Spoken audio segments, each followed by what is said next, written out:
Once upon a time, in a quiet Zen monastery, nestled deep in the mountains, a curious student approached his master with a question that had puzzled him for weeks.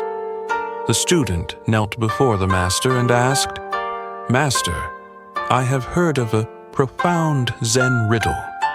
What is the sound of one hand clapping?" The master sat silently for a moment. The only sounds were the whisper of the wind and the soft rustling of leaves. He looked deeply into the student's eyes and said, "Close your eyes, breathe, and seek the answer within yourself." Hours turned into days.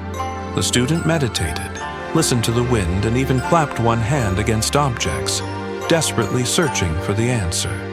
Yet no insight came. Finally, the student returned to the master. This time, his voice was tinged with frustration. "Master, I cannot find the answer. What is the sound of one hand clapping?" The master said nothing. Instead, he raised one hand and suddenly struck the student gently on the cheek. The sharp yet unexpected touch startled the student. In that very moment, something shifted within him. His frustration dissolved, and his mind became still. The student understood. The answer was never about words, but about experience.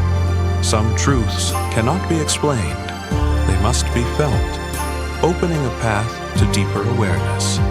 And so, the sound of one hand clapping is not a sound at all, but a lesson in the stillness beyond thought,